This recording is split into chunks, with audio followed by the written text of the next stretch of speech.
Hi, so we're here again in the Secret Bookshelf, recording a couple of our local writers. This time I'm excited because it's also my genre, so it's quite exciting to be joined by my two fellow dystopian sci-fi writers. So we're the cheerful crowd in the corner.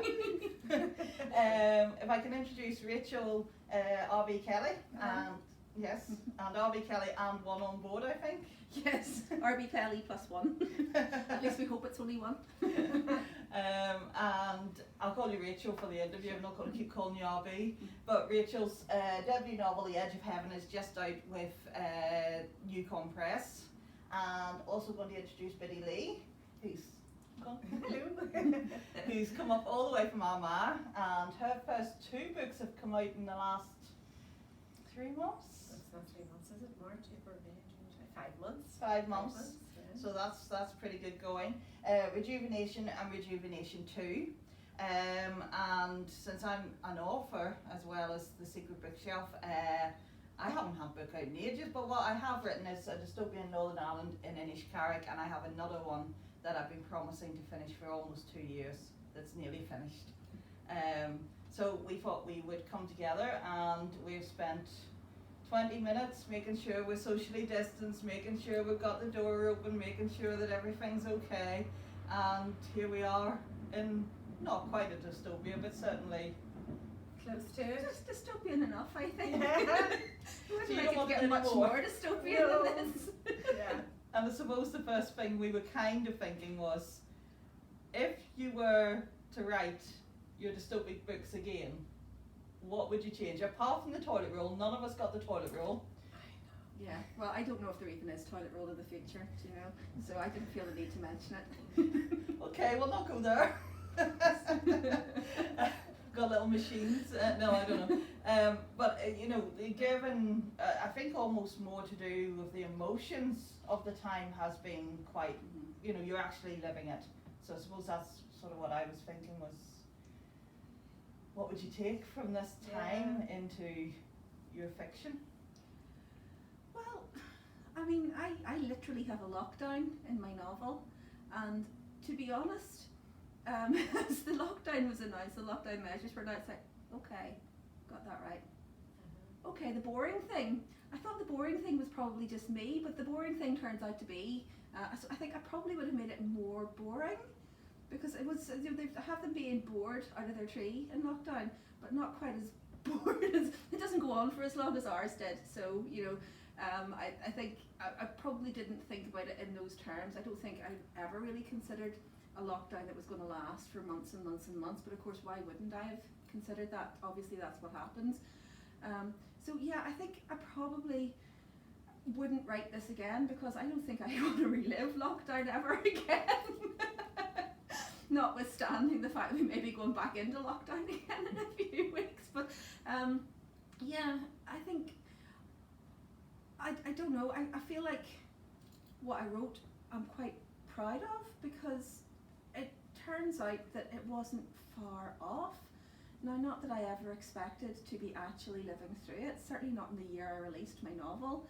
I had somebody asking me on Facebook, are you a witch?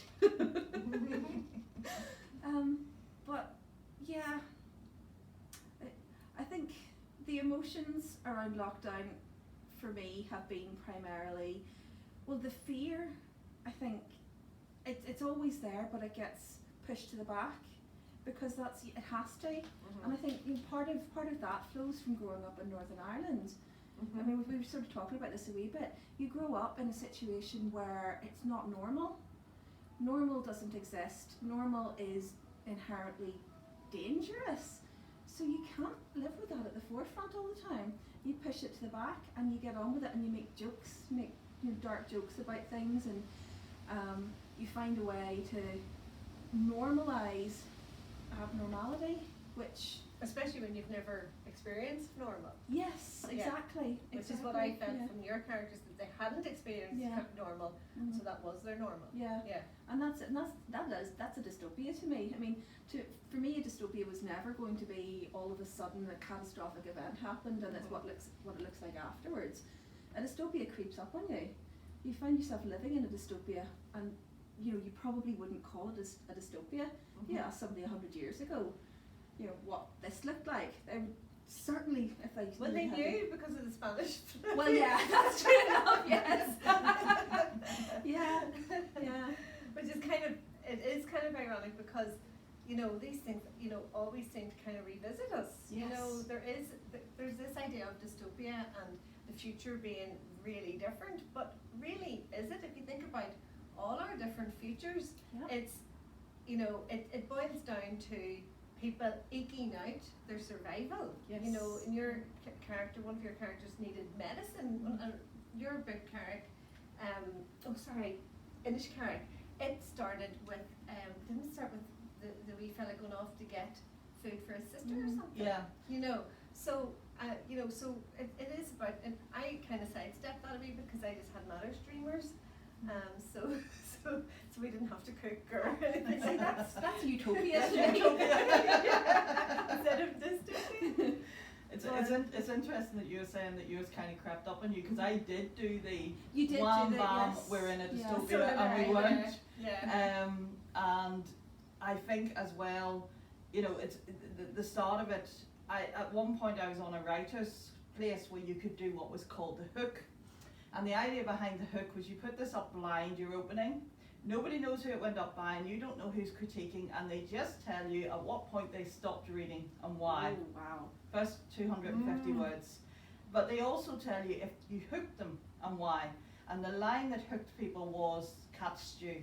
So I'm a young lad looking out the window, thinking about cooking the cat. And I did the writerly thing and brought it up a little bit closer if that was the hook. That's what I was thinking about, the food. Yes. Yeah. Survival. And it's just that simple question of what has gone slightly off kilter from the world we're used to that keeps people interested. And that's sort of the way I've felt the last couple of months. It's all very normal, and yet it's very abnormal. Yeah.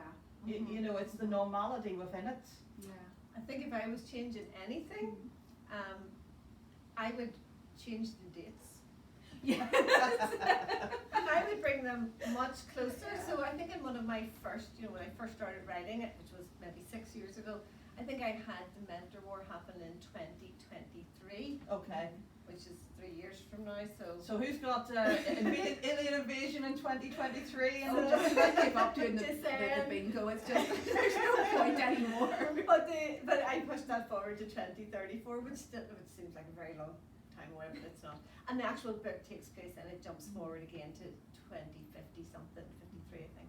So it, you know, so that's. But then I look at things and I go, you know what? A lot of that's not very far off. You know, when friends of mine have read a book, they'd see something on the internet and they'd send me, you know, who's it? Elon Musk is doing like a brain implant now where you can connect to, you know, internet and things, or AI or whatever. And somebody else was sending me, you know, like things where they have glass panels that change color and things like that, which I have something similar to that, you know.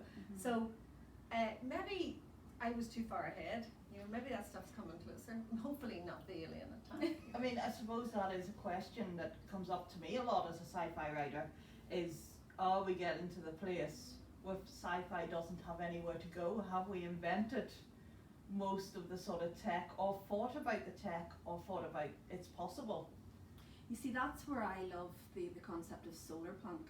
And I've been, Solarpunk, yeah. I love me a bit of solarpunk. I was introduced to me at Eurocon last year. Eurocon, yeah. And I was introduced to quite a great guy, and he just said, I've got 2 words for you, solarpunk. And I went, oh, what's that? And he explained it to me. And it's anarchic because it's optimistic.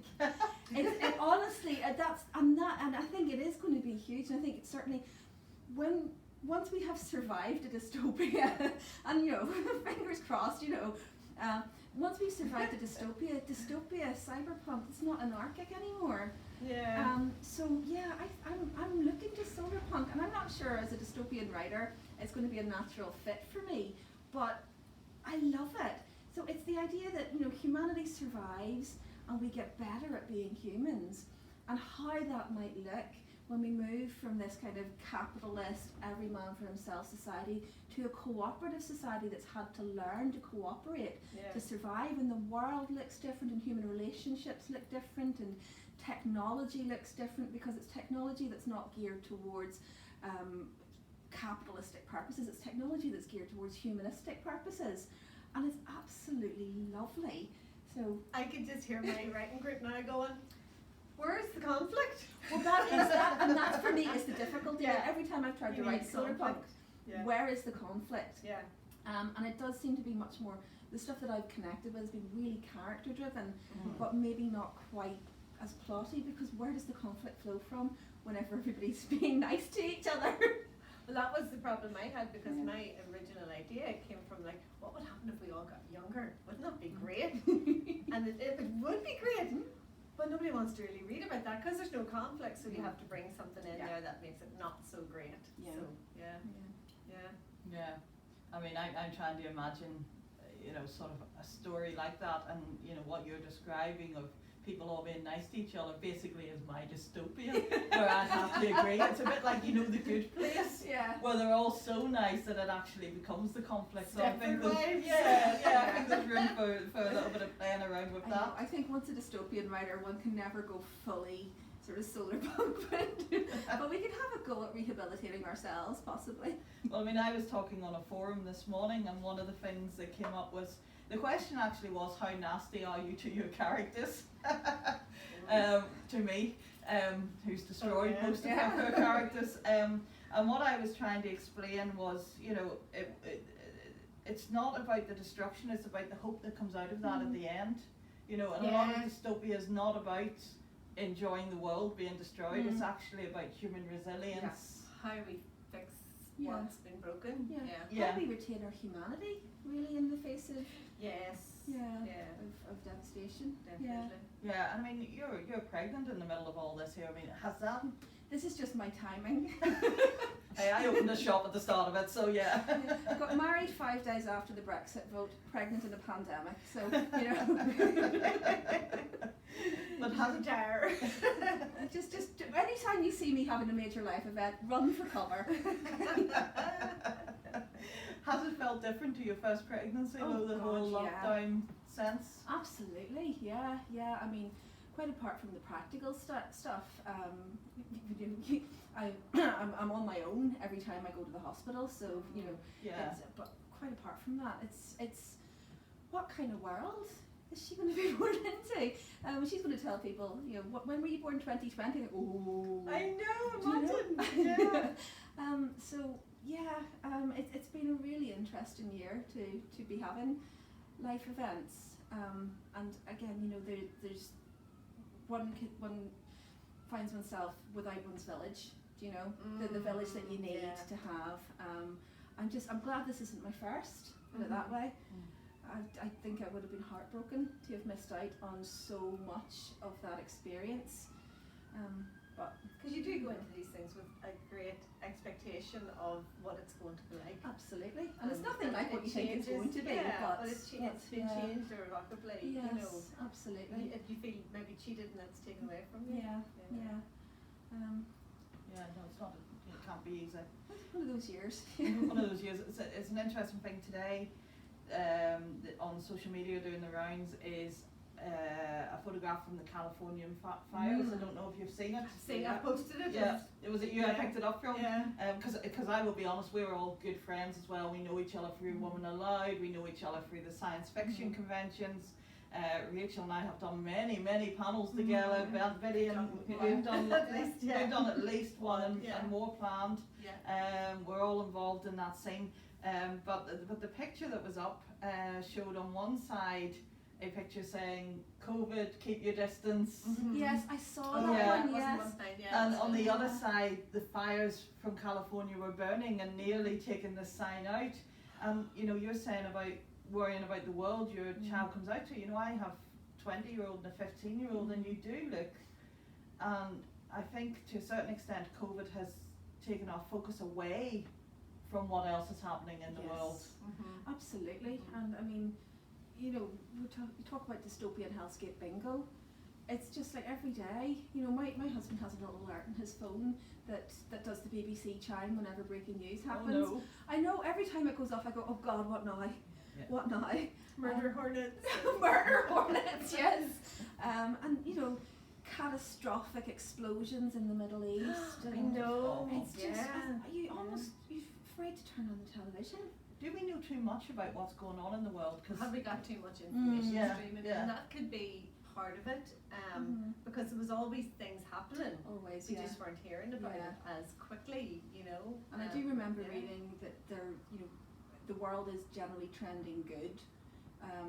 War is becoming more rare, and people are getting better at being humans to each other, and acceptance is rising and that sort of thing. And it is this constant news cycle that's making us feel like it's other than that. But Yeah. you do have to look at 2020 and go, okay, what happened to the timeline this year? But even COVID, compared to the sort of, if you compare it to something like the bubonic plague, I was looking at some stats in terms of the amount of the world's population that's been impacted. It's interesting in terms of that global perspective and whether or not we're prepared to take in the entirety of everything that could go wrong in the world. Well, and I'm more of a scientist than a historian, but wasn't it after the bubonic plague, then you had the Renaissance? That's so right. there was this bounce back, That's so it. I'm looking forward to the bounce back. Yeah, and there's you been know. some wonderful examples of just human loveliness through COVID. There's been some pretty awful stuff's happened, of course there has, and the death toll, even though we've managed by and large to keep it lower than it might otherwise have been, the death toll's horrendous. But every now and then something just shines through, and you go, this is why we're going to be okay. Yeah. This is why we're going to manage as a species. I've endless faith in humanity, says the dystopian fiction writer. But I do. I think we're getting better at this all the time. We're getting better at being humans, and I think lots of stuff in COVID has really demonstrated that to me. I still think that we have the big challenge of climate change. That's really going to be massive. But again, COVID has demonstrated how we can tackle certain elements of that anyway. COVID has proven all of those things that, we can't do that would cripple the economy. Yeah. Well, look at the economy now. Now let's build it up again from scratch, and let's do it properly. And this time. I think that's a fair enough thing to say for Western, sort of first world economies and whatnot. That's true. But yes. if you're living somewhere where there isn't a reliable energy, so electricity or whatever, and there's no air conditioning and the heat is building, so it is the poorer economies of this planet that are really going to be nailing this. So it is something to I think as you say, maybe because of COVID and because we know that we can fix certain things, and if we work together things can be fixed. Hopefully there's lessons learned there, We've had to do paradigm change. We're dragged to it kicking and screaming, but it had to happen this year. So no more excuses. We can do paradigm change. Yeah, with my other hat on, I'm a management consultant, so I'm out there talking with organisations, and one of the things that's very, very, very clear is that this is going to change how we work. It's going to change how we live.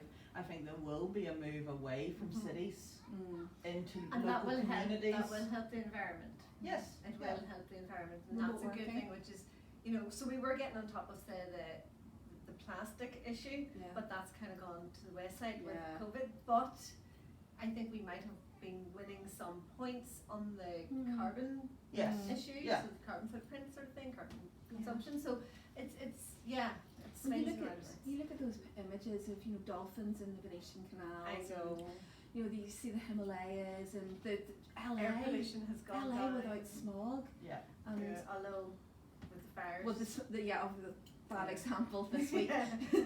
Although all the news that I get is through I'd be watching the San Jose area because that's where I used to live. So it could maybe it's not as bad down in LA. I'm not sure.